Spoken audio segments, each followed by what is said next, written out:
आकाशीय हवाएं, astral wines फट पड़ी। राघव के हमले से नासिर दूर जा गिरा, जिसने सभी को स्तब्ध कर दिया।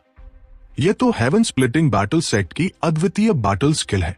उसने ये कैसे सीख ली? कुछ एल्डर्स ने चौंक कर कहा। स्प्लिट द हेवंस की मुद्रा और उसका दबंगपन पहचानना बहुत आसान था। सभी एल्डर्स ने इस हमले के स्रोत को तुरंत पहचान लिया। रितेश और कृष्णा ने बहुत पहले राघव की स्प्लिट द हेवंस कला के बारे में जाना था, लेकिन लौटकर उन्होंने इसे केवल उच्च अधिकारियों को रिपोर्ट किया था। अन्य एल्डर्स को इसके बारे में कुछ पता नहीं था। एल्डर्स समझ नहीं पा रहे थे कि राघव ने हेवन स्प्लिटिंग बैटल सेक्ट की मूल युद्ध कला कैसे सीख ली। हेवन स्प्लिटिंग बैटल सेक्ट में केवल हठी और जिद्दी लोग भरे होते थे, और वे किसी भी हालत में दूसरे सेक्ट्स के डिसाइपल्स को स्प्लिट द हेवंस जैसी कला सीखने की अनुमति नहीं देते। मीटियोर फायर रेन लगातार 2 बार उड़ाए जाने के बाद नासिर गुस्से से पागल हो गया। उसने हवा में हाथों के मुहर बनाए और तैयार होते ही असंख्य फ्लेम स्फेयर्स आकाश में संघनित हो गए और राघव पर बरसने लगे। हर एक गोला मानो किसी प्रचंड उल्का मीटियोरेट जैसा था, और उन्होंने सूरज तक को छिपा दिया। जैसे ही उल्काएं जमीन पर गिरी, वे धमाके के साथ फट गई और भयंकर अग्नि पूरी भूमि पर फैल गई। राघव का खड़ा स्थान अब आग के समुद्र में बदल चुका था। बूम! अचानक राघव उन लपटों से बाहर निकल आया। उसके चारों ओर बिजली झिलमिला रही थी। वो मानो एक प्रेत की तरह सीधे नासिर के सामने प्रकट हुआ और अपनी रक्तलाल सेबर से प्रहार किया। लेकिन जैसे ही राघव नासिर के पास पहुंचा, उसका चेहरा अचानक बदल गया। उसने तुरंत पीछे की ओर छलांग लगाई और तभी अनगिनत फ्लेम स्पीयर्स जमीन से कूदकर निकली। अगर उसने ये तात्कालिक पीछे हटना न किया होता तो निश्चित रूप से वो बुरी तरह घायल हो जाता। फिर भी ये नासिर का जाल था, जिससे वो मुश्किल से बच पाया। राघव लगातार 7 कदम पीछे हटा, और इतना ही काफी था कि वह इस घात से बच जाए। लेकिन जैसे ही उसने 8वां कदम लिया, उसकी आकृति गायब हो गई।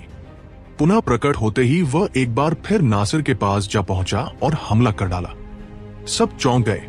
अब सभी को समझ आया कि राघव के 7 कदम अजीब क्यों लगे थे। दरअसल वो उन कदमों के माध्यम से ऊर्जा संचय कर रहा था। यह रणनीति बेहद साहसिक और अकल्पनीय थी। हालांकि राघव का प्रहार खाली गया। नासिर फटाफट बच निकला और हवा में प्रकट हो गया। डिसाइपल्स चौंक कर देखते रह गए। दोनों की गति इतनी प्रचंड थी कि उनकी क्रियाएं, चाहे आक्रमण हो या रक्षा, बिल्कुल अप्रत्याशित दिखती थी। उनकी ये रफ्तार डिसाइपल्स की पकड़ से बाहर थी। उनके शरीरों की हरकतों को ट्रैक करना ही असंभव हो रहा था।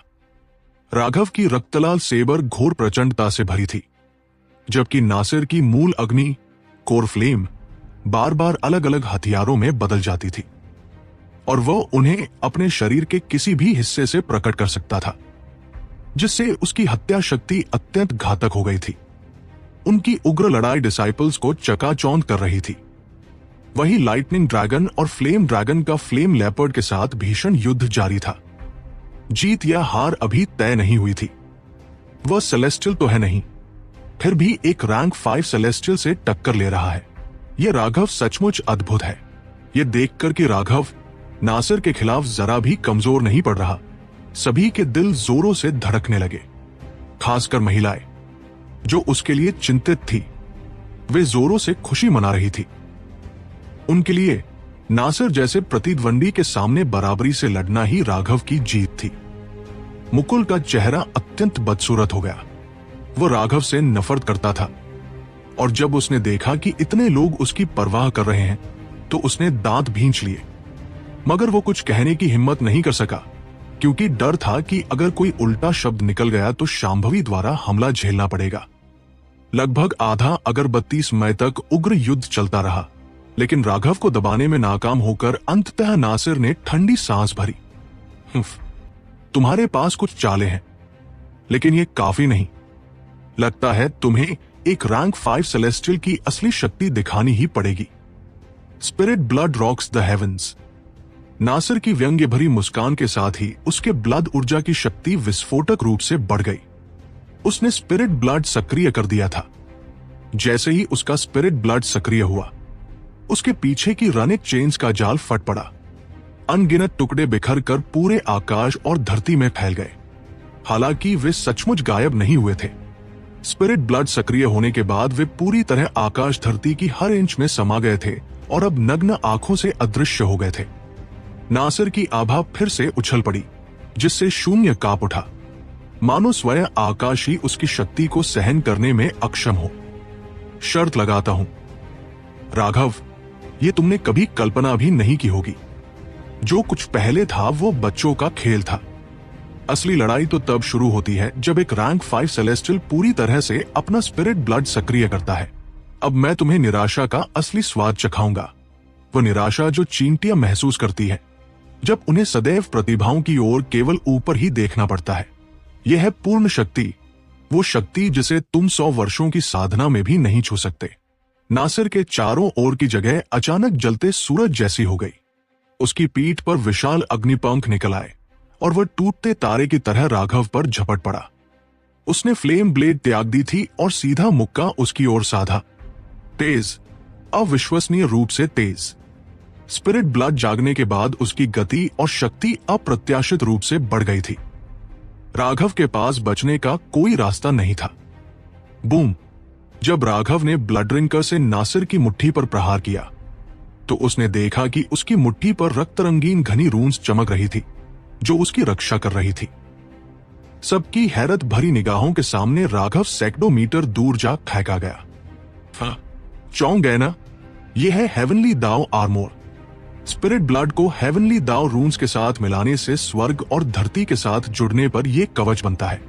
मेरे आधे हेवनली दाव रून संसार से मिलकर मुझे ऊर्जा पहुंचा रहे हैं, जबकि बाकी आधे कवच बनकर मेरी रक्षा कर रहे हैं।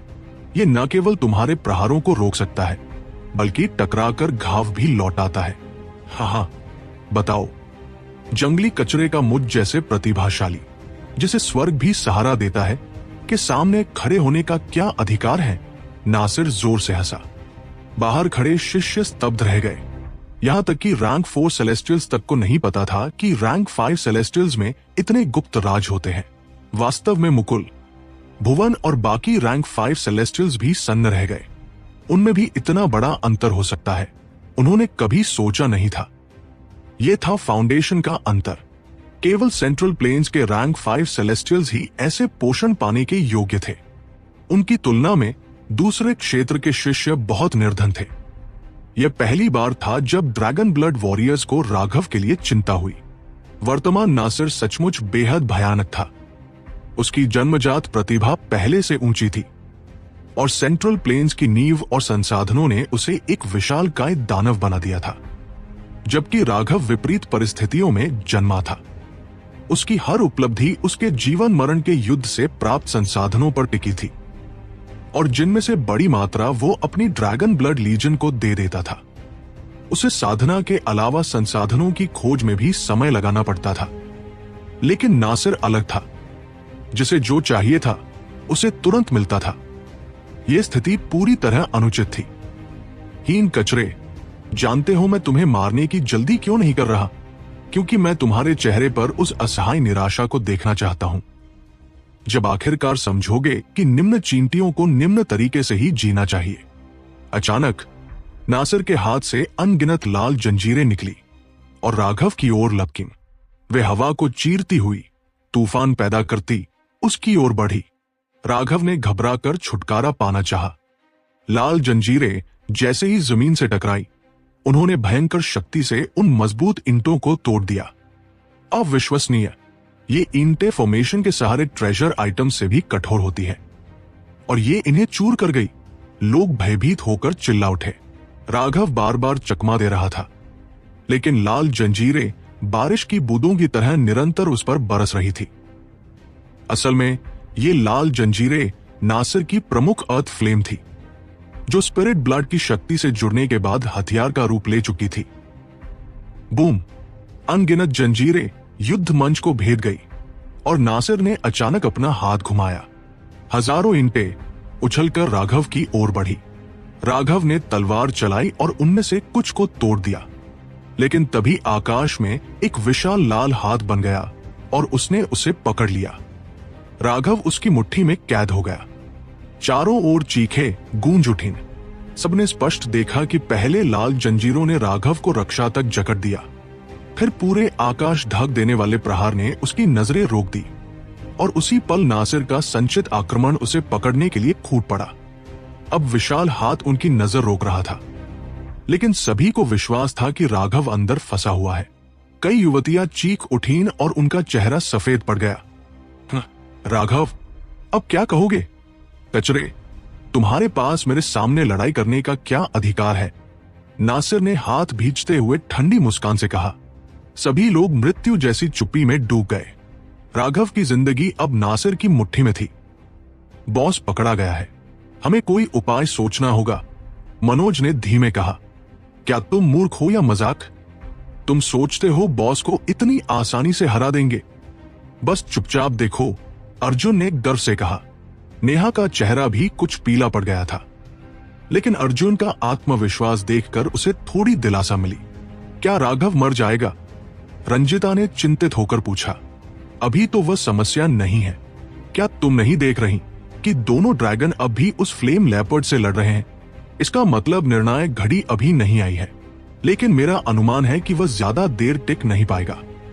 फिर भी नासिर को स्पिरिट ब्लड सक्रिय करने पर मजबूर करना अपने आप में गर्व की बात है, शांभवी ने कहा। राघव का यह प्रदर्शन सचमुच चौंकाने वाला था।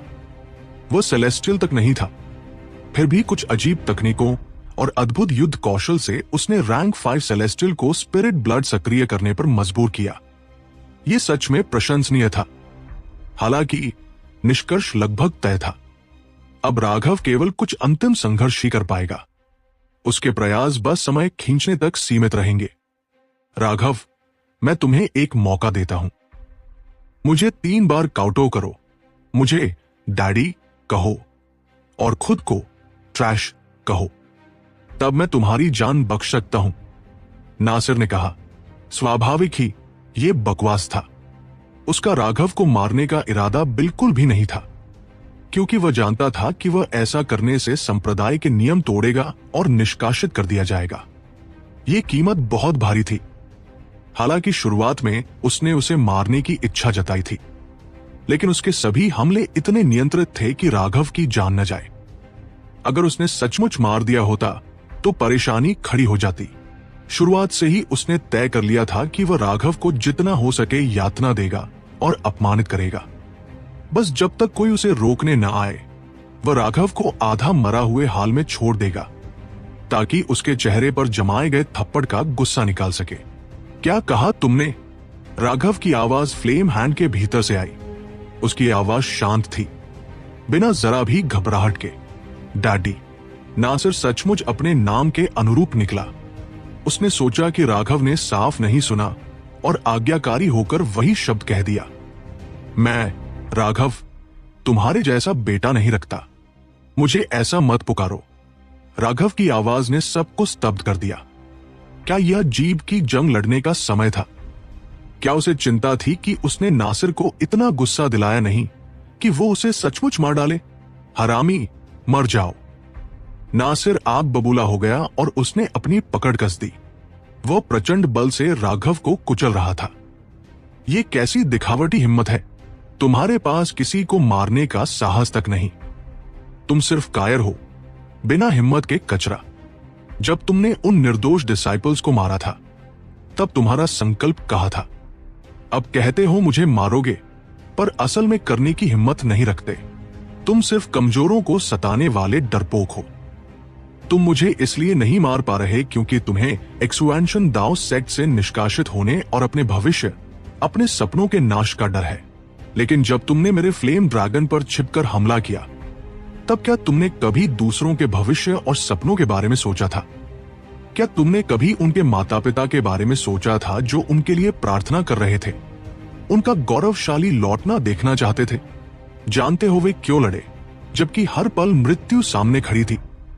वे अपनी किस्मत बदलने की खातिर सब दाव पर लगा देते थे।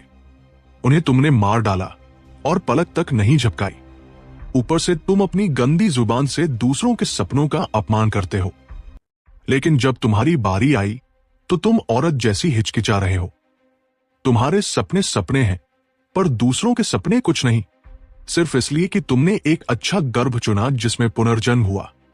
तुम दूसरों की गरिमा को रौंद सकते हो, उनके सपनों को कुचल सकते हो और उनकी जिंदगियां छीन सकते हो। जैसे जैसे राघव बोलता गया, उसकी आवाज और ऊंची होती गई, भावनाएं तीव्र होती गई। ये पूरी तरह क्रोध और मारक इरादे से भरी थी और अंत में ये एक आकाश गर्जन सा दहाड़ बन गई। ये कैसी घटिया जादुई कला है, सोचती है कि राघव को बांध लेगी, तोड़ डालो। बूम! अचानक सबकी स्तब्ध निगाहों के बीच वो विशाल फ्लेम हैंड फट गया और उसके भीतर से राघव प्रकट हुआ। राघव के चारों ओर का स्थान मरोड़ खा रहा था, जैसे उसके भीतर से एक प्रलयनकारी दबाव उभर रहा हो। दूर से देखने पर ऐसा लग रहा था मानो समुद्र आकाश की ओर उठ रहा हो। उसके वस्त्र और बाल हवा में लहरा रहे थे, कंधे पर रक्तवर्णी सेबर टिकी थी। उसकी आंखों में 4 सितारे घूम रहे थे और उनमें अथाह किलिंग इंटेंट झलक रहा था, मानो नरक से एक राक्षस पृथ्वी पर उतर आया हो। सिर्फ उसकी आभा से ही वो फ्लेम हैंड टूट गया। ये कैसी शक्ति है? अनगिनत शिष्य स्तब्ध रह गए। वो फ्लेम हैंड नासिर की कोर फ्लेम से बना था और उसकी कोर फ्लेम के हमले पहले अपार शक्ति वाले थे। यहां तक कि शांभवी, देवदत्त और अन्य रैंक 5 सेलेस्टियल्स भी हक्के बक्के रह गए। वे उस फ्लेम हैंड की शक्ति को भली भांति समझते थे, क्योंकि वह हाथ उसकी मूल ऊर्जा और स्पिरिट ब्लड के संयोजन से बनी एक गूढ़ कला से संघनित किया गया था। अगर राघव पूरा बल लगाकर उसे तोड़ देता तो यह समझ में आता, लेकिन उसने कुछ नहीं किया। केवल उसकी आभा के कारण वो हाथ फट गया। उसके पीछे की चारंगी डिवाइन रिंग तेजी से घूमने लगी। जितनी तेज वो घूमती, उतनी ही राघव की आभा भयानक होती जाती। अंत में डिवाइन रिंग इतनी तीव्रता से घूम रही थी कि स्थिर दिखाई देने लगी। राघव की आभा एक अकल्पनीय स्तर तक पहुंच गई। भयावह बात केवल उसकी शक्ति नहीं थी, बल्कि उसमें छिपी हुई उसकी इच्छा शक्ति थी। वह इच्छा किसी विशेष व्यक्ति के विरुद्ध नहीं थी, ये इच्छा पूरे संसार को नष्ट कर देने की थी। एल्डर हॉल मास्टर ने यह रूप देखकर मंद मुस्कान दी और चुपके से आकाश की ओर देखा। वहां कुछ नहीं था, लेकिन उसकी मुस्कान और चौड़ी हो गई। असल में एल्डर मास्टर आकाश में छिपा हुआ था। राघव की आंखों में घूमते 4 सितारों को देखकर उसकी पुतलियां हल्की सिकुड़ गई। ये तो, हाँ, ये उस युग की साधना तकनीक की आभा है जो इमॉर्टल एरा से पहले का था। परंतु अब तो निश्चित रूप से कहना असंभव है। एक प्राचीन आवाज एल्डर मास्टर के कानों में गूंजी। इमॉर्टल एरा से पहले का युग ये वास्तव में अविश्वसनीय है।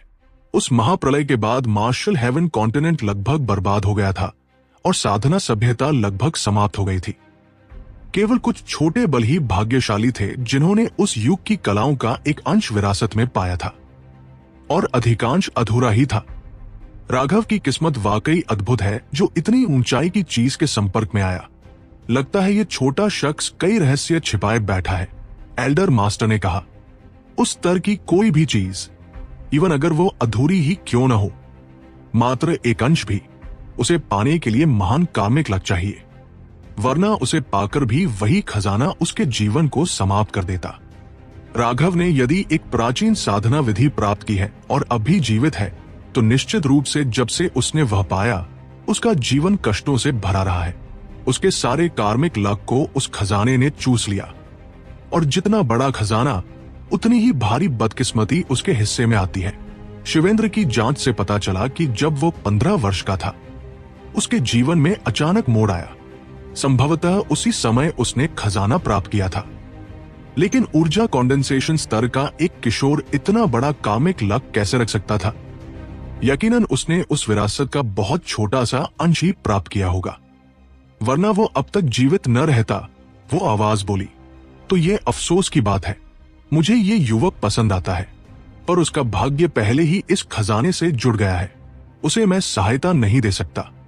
जब तक एक दिन वो अपनी कामिक ओवरड्राफ्ट की भरपाई न कर ले, तभी मैं एक्सपेंशन दाव सेक्ट उसे सौंपने पर विचार कर सकता हूं। एल्डर मास्टर ने आह भरी। ये तो मेरी चिंता नहीं। मैंने 8000 साल तक एल्डर मास्टर का पद संभाला है। अब बारी तुम्हारी है। ये बोझ तुम्हारा है। जिसे चाहो सौंप देना तुम्हारा निर्णय होगा। लेकिन अगर उसे राघव को देना चाहते हो तो जरा सोच लो, वो इतना भरोसेमंद नहीं है। प्राचीन आवाज ने चेतावनी दी। एल्डर मास्टर हंसा। मास्टर, आप पद से हट चुके हैं, अब चिंता करने की जरूरत नहीं। आपने दाव सेक्ट मुझे सौंप दिया है, अब शांति से साधना में लीन हो जाइए। मैंने तुम्हें केवल उस युवक के कारण चेताने के लिए बाहर बुलाया। रीइंकार्नेशन मिरर ने भी कहा है कि वह एक दोधारी तलवार है। जरा सी गलती एक्सपेंशन दाओ सेक्ट के विनाश का कारण बन जाएगी, इसलिए आलस्य में फिर से साधना में मत डूब जाना। जब हम लौटेंगे तो शायद संप्रदाय का द्वार सदा के लिए बंद हो चुका होगा। क्या वास्तव में मैं तुम्हारी नजर में इतना अविश्वसनीय हूं? एल्डर मास्टर ने कड़वाहट से मुस्कुराते हुए पूछा। युवक कभी बुजुर्गों जितने भरोसेमंद नहीं होते। आवाज आई। ठीक है, मैं ध्यान रखूंगा। अब आप साधना में जाएं। एल्डर मास्टर ने असहाय भाव से कहा। यह वार्तालाप केवल एल्डर मास्टर और संप्रदाय के प्राचीन पेट्रियार्क के बीच हुआ था। बाकियों ने कुछ नहीं सुना। सबका ध्यान युद्ध मंच पर था। इस समय राघव मानो नरक का राक्षस लग रहा था। वो धीरे धीरे स्तब्ध नासिर की ओर बढ़ रहा था। मर जाओ। राघव अचानक आगे बढ़ा। नासिर के बाल खड़े हो गए क्योंकि उसने मौत की आहट महसूस की। वह जीवन मरण युद्धों से गुजरा हुआ विशेषज्ञ था, इसीलिए उसकी खतरे की संवेदनशीलता बहुत तेज थी। उसे साफ आभास हो गया कि इस समय राघव उसे मारने में सक्षम है। यह सोचकर वो हिल गया। उसने कभी नहीं सोचा था कि कोई जो सेलेस्टियल तक नहीं है उसे मारने की शक्ति रख सकता है। Blood spirit blaze shield. Nasir ने अचानक एक रक्तरंगी ढाल निकाली। अनगिनत रून्स उसके चारों ओर घूमने लगे और उसने असीम जीवन शक्ति छोड़ी। नासिर को बचाव करने पर मजबूर कर दिया गया। यह ब्लड स्पिरिट ब्लेज शील्ड उसकी सबसे शक्तिशाली रक्षात्मक कला है, शांभवी ने कहा। नासिर को बचाव करते देख शांभवी, देवदत्त और अन्य सब स्तब्ध हो गए। क्या सच में राघव इतना ताकतवर है? बूम! राघव की तलवार नासिर की ढाल पर गिरी। क्या? सबको चौंका देने वाली बात यह थी कि राघव का यह साधारण सा हमला नासिर की ढाल को चीर गया। नासिर को 7 कदम पीछे जाना पड़ा। हर कदम पर युद्ध मंच दरक गया। इससे साफ था कि वह कितनी ताकत सह रहा था। 7 कदम पीछे जाने के बाद वह 300 मीटर दूर गिरा। अब युद्ध मंच पर 7 विशाल जाल जैसे दरारें बन चुकी थी। स्प्लिट द हेवंस दो। नासिर अभी अभी खुद को संभाल ही पाया था कि अचानक राघव हवा में प्रकट हुआ और उसकी सेबर ऊपर से नीचे गिरी। 1 मील लंबी सेबर की छवि अजय दबंग शक्ति से भरी हुई। सबका दिल हिला गई। जैसा सोचा था, ये अनडिफीटेबल दाव है। सिर्फ उसकी आभा ही किसी व्यक्ति की प्रतिरोध करने की इच्छा छीन लेती है, एक एल्डर ने कहा।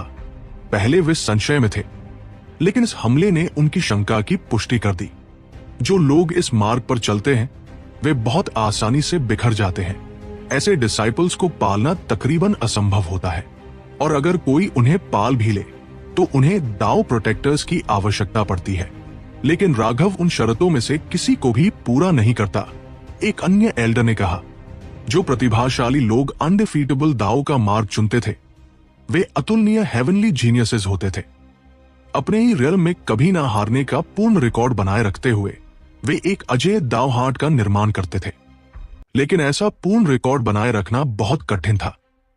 केवल एक ही हार उनके दाव हाट को चीरने के लिए काफी थी। वे हार्ट डेवल से ग्रस्त हो जाते और मूल रूप से अपंग हो जाते। इसीलिए बहुत कम प्रतिभाशाली लोग ये मार्ग चुनते थे, और उनके संप्रदाय के लिए उन्हें पालना भी बेहद कठिन था। परिणाम स्वरूप अनडिफीटेबल दाव का अभ्यास करने वाला डिसाइपल मिलना लगभग असंभव था, और ऐसे डिसाइपल्स को हमेशा दाव प्रोटेक्टर्स की जरूरत होती थी, ताकि जब तक वे कमजोर हो उन पर अचानक हमला न हो सके। अगर वे अपने ही रियल्म के किसी ऐसे व्यक्ति से टकराते जिसे हराने का पूरा विश्वास नहीं होता, तो दाव प्रोटेक्टर्स लड़ाई रोक देते। लेकिन राघव के लिए ऐसी परिस्थितियां पूरी करना असंभव था। एक ऐसा डिसाइपल जिसका कोई पृष्ठभूमि न हो, वो अनडिफीटेबल दाव कैसे चल सकता है? लेकिन राघव के इस हमले से कूटी अजय इच्छा पर कोई संदेह नहीं रह गया। यहां तक कि डिसाइपल्स तक इस आभा से भारी दबाव महसूस कर रहे थे। Blood spirit 10,000 beast shield. जैसे ही राघव की सेबर बिजली की गति से उसकी ओर गिरी, नासिर दहाड़ा और अपने हाथ आपस में जोड़े। उसके सामने एक सर्वोच्च ढाल प्रकट हुई। उस ढाल पर अनगिनत पशुओं की नक्काशी थी। वह जीवित प्रतीत होती थी और उससे जानवरों की गर्जनाएं निकल रही थी। केवल इस ढाल को देखकर ही लोगों के मन में हार मानने की भावना उठ रही थी। इस पर हमला करना मानो एक चींटी का पेड़ हिलाने की कोशिश करना था। यह नासिर की सबसे बड़ी रक्षा कला थी। यहां तक कि शांभवी को भी इसके बारे में पता नहीं था, क्योंकि नासिर चाहता था कि वह राघव को दबाकर रखे और अपनी असली ट्रम्प कार्ड खर्च किए बिना ही जीत जाए। उसकी नजर में राघव कोई मूल्य नहीं रखता था। उसके असली प्रतिद्वंदी शांभवी और देवदत्त जैसे हेवनली जीनियसेस थे और उसके ट्रम्प कार्ड्स उन्हीं के लिए थे। लेकिन अब वो उन्हें छिपा नहीं सका। बूम! रक्तलाल सेबर उसकी विशाल ढाल से टकराई और प्रचंड क्यूआई तरंगे फूट पड़ी। सेबर की छवि और ढाल एक साथ विस्फोट कर गए। असंख्य रून्स पूरे मार्शल स्टेज में भर गए। अंततः वे मिट गए और दोनों एक बार फिर सबके सामने प्रकट हुए। असंख्य लोग ठंडी सांसें खींचे बिना न रह सके। जब रून्स अंततः मिट गए तो वहां राघव प्रकट हुआ, जिसकी तलवार उसके कंधे पर टिकी थी और वह सामने खड़े व्यक्ति को निर्विकार दृष्टि से देख रहा था। उसके सामने का युद्ध मंच पूरी तरह अस्त व्यस्त हो चुका था। सारी ईंटें फट चुकी थी और नीचे लोहे जैसी नींव उजागर हो गई थी। ईंटें तो बस सजावट थी।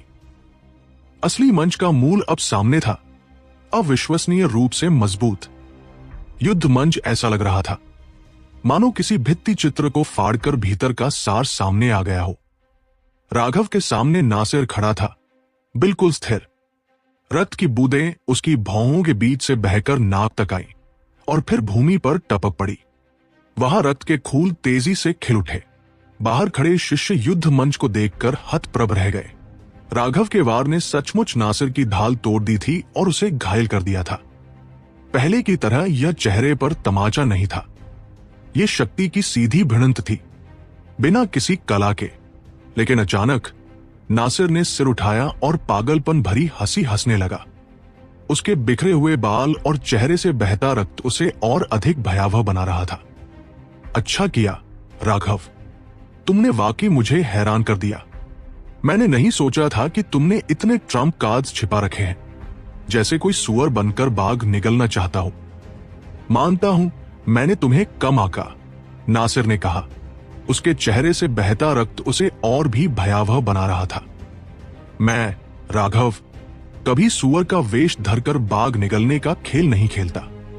ये तो निरर्थक खेल है। जो बाघ खा सकते हैं उन्हें सुअर का रूप धरने की जरूरत नहीं होती। असली सुअर बनने की कोशिश तो तुम कर रहे हो। क्या अभी खुद को सुअर दिखाकर पीछे हटने का सोच रहे हो?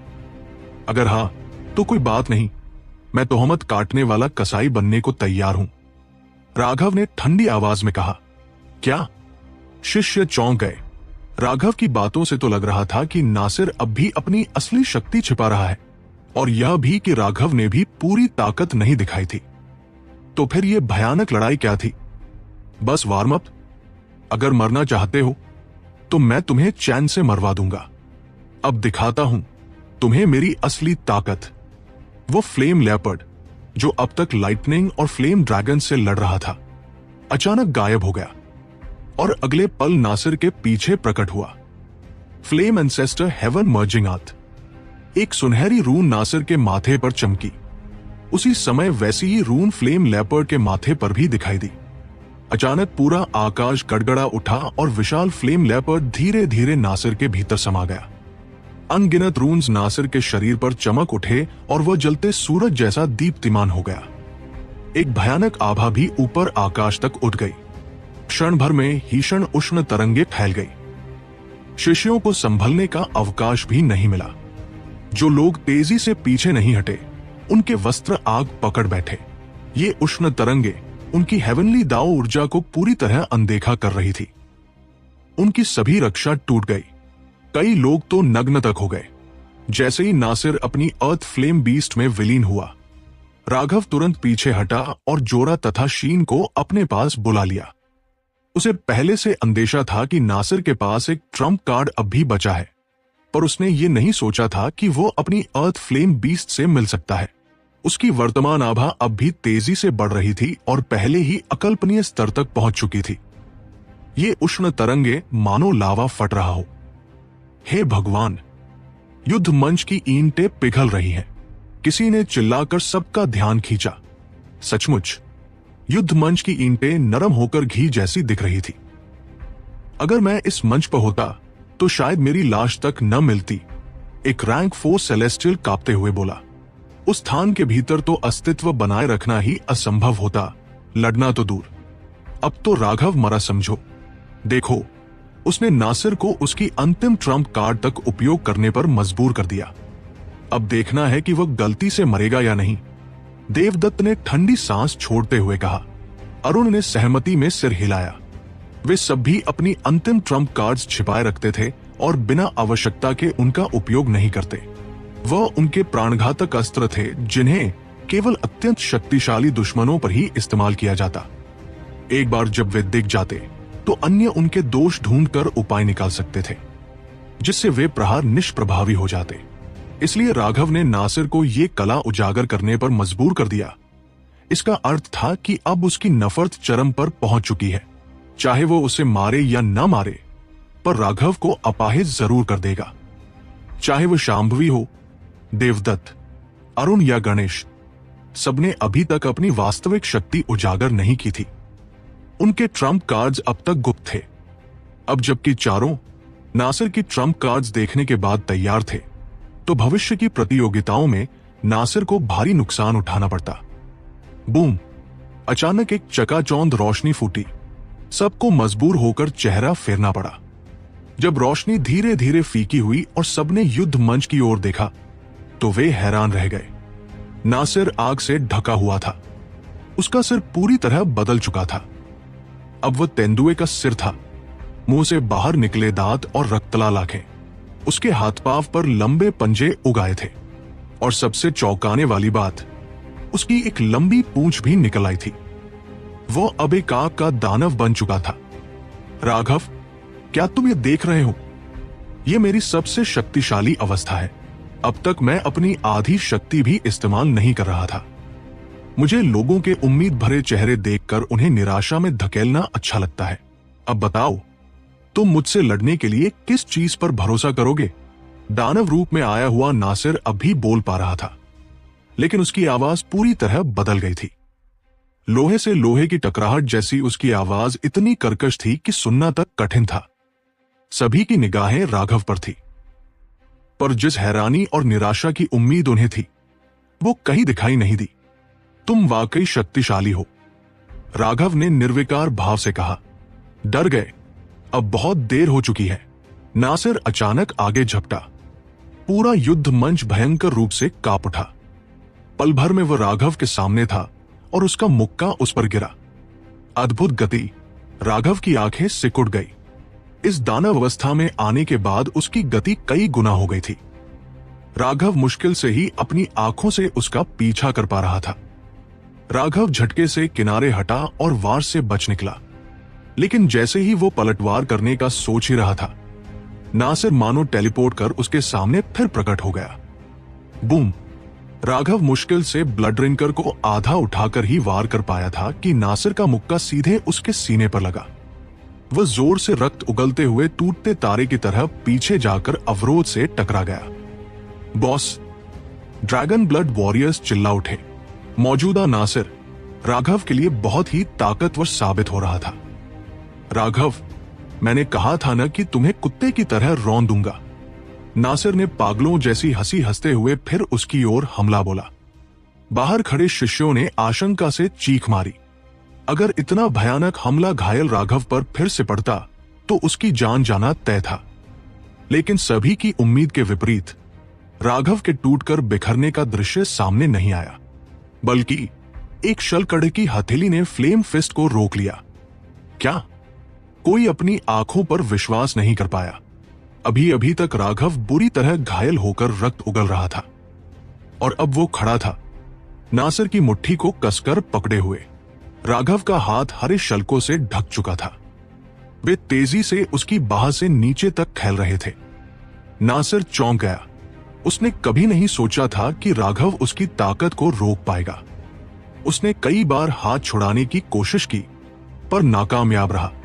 नासिर ने सहज ही दूसरा मुक्का मारा, लेकिन राघव ने उसे भी पकड़ लिया। दोनों की बाहें एक दूसरे से जकड़ गई। मैंने अपनी बात खत्म नहीं की थी। तुम सचमुच शक्तिशाली हो। अगर मैंने तुम्हारी एक अर्थ फ्लेम बीस्ट को नहीं निगला होता, तो शायद मैं सचमुच तुम्हारा प्रतिद्वंद्वी न बन पाता, राघव ने कहा। उसके पूरे शरीर पर ड्रैगन स्केल्स फैलने लगे। यह दृश्य बाहर खड़े शिष्यों को स्तब्ध कर देने वाला था। उन्होंने कभी नहीं सोचा था कि राघव अब तक भी अपनी शक्ति छिपा रहा था। मूर्ख, तुम सोचते हो अब तुम मेरे बराबर हो। नासिर का तेंदुए जैसा मुंह अचानक खुला और एक प्रज्वलित फ्लेम एरो राघव के सिर की ओर छूटा। यह हमला इतना अचानक था कि सब चौंक कर उछल गए। इतनी नजदीक से मार और स्पिरिट ब्लड से सशक्त यह वार राघव की जान ले सकता था। लेकिन जैसे ही नासिर ने तीर छोड़ा, राघव ने जोर लगाकर उसके हाथों को किनारे धकेला और सीधा जोरदार लात उसकी ठुड्डी पर मारी। परिणामतः फ्लेम एरो ऊपर चला गया और अवरोध से टकराकर उसे हिला गया। वहीं नासिर दूर फेंका गया। मुझे लोग जो बकवास बकते हैं उनसे घृणा है। अब जबकि तुमने अपना ट्रम्प कार्ड दिखा दिया, मैं भी अपना छिपाना छोड़ता हूं। Green dragon battle armour. हरे शल्क अब राघव के पूरे शरीर को ढक चुके थे। उसी क्षण एक भव्य, दबंग और राजसी आभा फूट पड़ी। एक ऐसी आभा जो समस्त जगत को नीचे देख रही हो। जब राघव ने पूर्ण ग्रीन ड्रैगन बैटल आर्मोर प्रकट किया, तो एक आध्यात्मिक दबाव, स्पिरिचुअल प्रेशर फूटा जिसने सभी के चेहरे बदल दिए। चाहे वे शिष्य हो, एल्डर्स हो या हॉल मास्टर्स, सभी ने अपने आत्मा की गहराई से उपजा हुआ सम्मान महसूस किया। यह असली ड्रैगन प्रेशर है। ग्रीन ड्रेक और व्हाइट ड्रेक सच कह रहे थे। उसके पास सच में असली ड्रैगन का एसेंस ब्लड है। छिपे हुए एल्डर मास्टर ने स्वयं को सिर हिलाकर पुष्टि दी। ग्रीन ड्रेक और व्हाइट ड्रेक वही 10वें स्तर के एक्सयूएन बीस्ट्स थे जो आउटर सेक्ट डिसाइपल्स की परीक्षा के समय एक्सपेंशन स्टेयरकेस के शीर्ष पर खड़े थे। राघव का पूरा शरीर हरे ड्रैगन के शल्कों से ढक चुका था। आभामंडल की लहरें अवरोध से बाहर तक पहुंच गई और कई शिष्य एक एक कर जमीन पर घुटनों के बल बैठ गए। 1000 से अधिक शिष्य घुटनों के बल बैठ गए। बाकी शिष्यों को तो समझ नहीं आया, पर एल्डर्स जरूर समझ गए। वे शिष्य प्राचीन नस्ल, एंशिएंट रेस से थे। उनके शरीर में एक्सयूएन बीस्ट्स का रक्त बहता था और ड्रैगन रक्त के दबाव में वे अनायास ही घुटने टेक बैठे। ये प्रवृत्ति वे रोक नहीं सकते थे। जहां तक सामान्य मनुष्यों की बात है, उन्होंने केवल हल्का दबाव महसूस किया, सीधा असर नहीं। इसलिए वे थोड़ा बेहतर स्थिति में थे। अचानक क्रैक की हल्की आवाज आई। लोगों ने युद्ध मंच की ओर देखा। ईंटें तो कब की गायब हो चुकी थी। अब केवल नींव बची थी और वही नींव राघव के पैरों के पास फटने लगी। हे भगवान, ये कितना शक्तिशाली है। नासिर के फ्लेम मॉन्स्टर बनने के बाद उसकी ज्वालाओं ने अपनी असाधारण शक्ति से ईंटों को पिघला दिया था, लेकिन वे भी नींव को हिला नहीं पाई थी। तैयार हो, अब मैं हमला करने वाला हूं। राघव हल्का आगे झुका और गर्जना जैसी गूंज के साथ बिजली के तीर की भांति नासिर की ओर दौड़ा। उसकी मुट्ठी सीधा उस पर गिरी। यह कोई तकनीक नहीं थी, नहीं सजावटी कला। यह एक शुद्ध, सीधी मुट्ठी थी जिसने स्वर्ग और धरती को जकड़ लिया, मानो कोई बचा ही न था। घमंड, क्या तुम्हें लगता है मैं नासिर तुम जैसे से डरता हूं? बूम! नासिर की ज्वालाएं दहाड़ उठीं, उसकी मुट्ठी के संग मिलकर प्रहार किया। जब उनकी मुट्ठियां टकराईं तो पूरा युद्ध मंच हिंसक रूप से कांप उठा। प्रचंड क्यूआई की लहरें उठीं और अवरोध से टकराई। अवरोध हिल गया और अचानक एक लहर बाहर फूटी जिसने समीप खड़े शिष्यों को झटका दिया। जो शिष्य सबसे पास थे, उन्होंने तुरंत रक्त उगला और कई गज पीछे जा गिरे। भीड़ में अफरा तफरी मच गई। अवरोध ने झटके की शक्ति का 90% रोक लिया। फिर भी ये शिष्य घायल हो गए। ये दोनों सचमुच अपार शक्ति रखते हैं, एक एल्डर ने कहा। वे शिष्य दूर जाकर उठे, चेहरों पर आतंक के भाव। अगर अवरोध न होता तो वे निश्चय ही मर चुके होते। भीतर देखा तो पाया कि दोनों अब भी जूझ रहे थे। दोनों की मुट्ठियां अब भी भिड़ रही थी और उनके चारों ओर की जगह मुड़ रही थी। धीरे धीरे उनकी मुट्ठियों के संग एक प्रकाश का गोला बन गया। साफ था, दोनों अपनी शक्ति निरंतर बढ़ा रहे थे। अचानक उनकी दूसरी मुट्ठियां भी टकराई। युद्ध मंच दरारों से भर गया और दरारें तेजी से फैल गई। अंततः युद्ध मंच उनकी शक्ति सहन नहीं कर सका और ध्वस्त हो गया। जहां वे खड़े थे वहां एक विराट गड्ढा बन गया, लेकिन दोनों अब भी उसी मुद्रा में एक दूसरे से भिड़े थे। ये शुद्ध शक्ति की टक्कर थी। अरुण की आंखों में अग्नि सी चमक आई। उसने अनजाने ही अपनी मुट्ठियां कस ली। वो शक्ति में निपुण था और इस प्रतियोगिता को देखते ही उसके हाथ स्वयं खुजाने लगे। इस समय नासिर का चेहरा विकृत और जंगली दैत्य जैसा था, लेकिन शिष्यों को सबसे हैरान करने वाली बात यह लगी कि राघव का चेहरा अभी शांत था, मानो ये उसके लिए कोई बोझ ही नहीं। शक्ति की दृष्टि से तुम पहले ही पूरी तरह हार चुके हो। क्या अब भी समझ नहीं आते? राघव ने ठंडी आवाज में कहा। बकवास, मेरे पास अब भी शक्ति बची है, नासिर गर्जा। तुम सचमुच मूर्ख हो। अगर शुरुआत से ही मैं चाहता तो तुम्हें कम से कम 3 बार एक ही वार में मार चुका होता, और तुम्हें इसका आभास तक नहीं हुआ। राघव ने सिर हिलाया। राघव की ये बातें सुनकर सभी शिष्य स्तब्ध रह गए। ये तो हद से ज्यादा अहंकारी नहीं था? 3 बार और एक ही वार में हत्या। लेकिन राघव की वर्तमान शक्ति किसी भी रैंक 5 सेलेस्टियल से कम नहीं लग रही थी। उसके पास बिना कारण ऐसे झूठे दावे करने का कोई कारण नहीं था। क्या मैं 3 साल का बच्चा हूं? इस झूठे दावे से मेरी मानसिकता हिलाना चाहते हो? नासिर ने व्यंग्य से कहा। राघव ने सिर हिलाया। मानो या न मानो, ये तुम्हारे ऊपर है। मैंने तुम्हें जीवित रखा, तुम्हें दिखावा करने दिया, अपनी शक्ति एक एक कदम बढ़ाने दिया। असल वजह लगभग वही थी जो तुम्हारी थी। तुम मेरी वेदना या निराशा देखना चाहते थे, और मैं चाहता था बाकी लोग आशा और विश्वास देखें।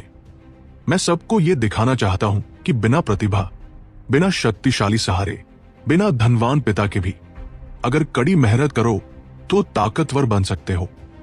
एक व्यक्ति जो स्वयं को प्रतिभावान कहकर दूसरों को कुचलता है, अंततः एक दिन उसे भी कुचल दिया जाएगा। आज मैंने तुम्हें भरपूर अभिनय करने का मौका दिया ताकि अंत में पूरी तरह तुम्हें रौंद सकूं, और फिर उसी सिर को उन भाइयों की आत्माओं को अर्पित करूंगा जिनके सपने और जीवन तुमने निर्ममता से कुचल डाले।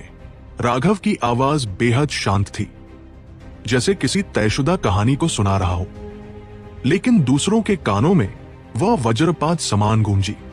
तो वह सचमुच गंभीर था। उसकी हॉल मास्टर से सहमति महज एक चारा था नासिर को युद्ध मंच पर लाने का। उसे तो नियमों की परवाह किए बिना मारना ही था। ड्रैगन ब्लड वॉरियर्स द्वारा संरक्षित शिष्य लाल आंखों से भर उठे। ऐसा वीर व्यक्ति उन्हें अत्यंत प्रभावित कर गया। सीनियर अप्रेंटिस ब्रदर राघव, इस दुष्ट को मत मारो। संप्रदाय से निष्कासित होना उचित नहीं। एक शिष्य चिल्लाया। चिल्लाने की जरूरत नहीं, वे भीतर हमारी आवाज सुन नहीं सकते, और वैसे भी बॉस का निर्णय कोई बदल नहीं सकता। बस देखते जाओ। अर्जुन ने हाथ झटक कर कहा। है राघव, तुम्हारी बातों को सिर्फ पाद से ज्यादा महत्व नहीं देता। ये सब तुम्हारे एल्डर हॉल के लोगों को पालने के तरीके का नतीजा है। लॉ एनफोर्समेंट हॉल मास्टर ने एल्डर हॉल मास्टर को नीचा दिखाने का मौका नहीं छोड़ा, लेकिन एल्डर हॉल मास्टर का भाव तक नहीं बदला। ऐसा लग रहा था जैसे उसने कुछ सुना ही न हो। उसकी पूरी नजर मार्शल स्टेज पर पड़े उन 2 व्यक्तियों पर टिकी थी। नासिर गुस्से से दहाड़ रहा था और अपनी पूरी शक्ति झोंक चुका था, लेकिन वह जरा भी राघव को हिला नहीं पा रहा था। उल्टा राघव की शक्ति उसकी तुलना में और भी तेजी से बढ़ रही थी। बूम! अंततः नासिर एक कदम पीछे धकेला गया और इसके परिणाम स्वरूप मार्शल स्टेज फिर से टूटकर बिखर गया। राघव ऐसे दबाव बना रहा था जैसे कोई गाड़ी धकेल रहा हो। नासिर लगातार पीछे हटने को मजबूर था और उसके हर कदम पर जमीन चकनाचूर हो रही थी। अब तो एल्डर्स भी स्थिर नहीं रह पाए। आखिर राघव इतना शक्तिशाली कैसे था? उन्हें यह जानकारी नहीं थी कि जैसे जैसे राघव की कल्टीवेशन बेस बढ़ रही थी, वैसे वैसे ग्रीन ड्रैगन बैटल आर्मों की शक्ति भी बढ़ रही थी। यहां तक कि राघव खुद भी नहीं जानता था कि वह कितना ताकतवर है। इस समय नासिर अब भी राघव के साथ सीधी शक्ति की टक्कर में लगा हुआ था, वही जिसमें वो खुद सबसे अधिक निपुण समझता था। लेकिन नतीजा यह था कि उसे बार बार पीछे धकेला जा रहा था। देखते डिसाइपल्स अपनी आंखों पर विश्वास नहीं कर पा रहे थे।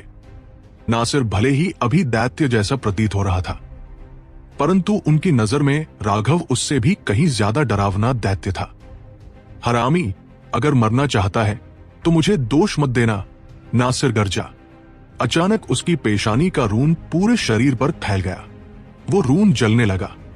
उसी समय ऐसा लगा मानो 10,000 साल से सोया हुआ ज्वालामुखी अब फट पड़ा हो। बूम! जमीन फट पड़ी।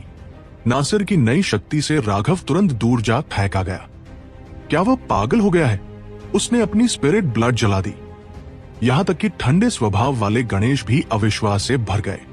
स्वर्ग और पृथ्वी से विलय की अवस्था, merging with heaven and earth तक पहुंच चुके शिखर विशेषज्ञ जैसे गणेश और अन्य स्वाभाविक ही जानते थे कि नासिर क्या कर रहा था।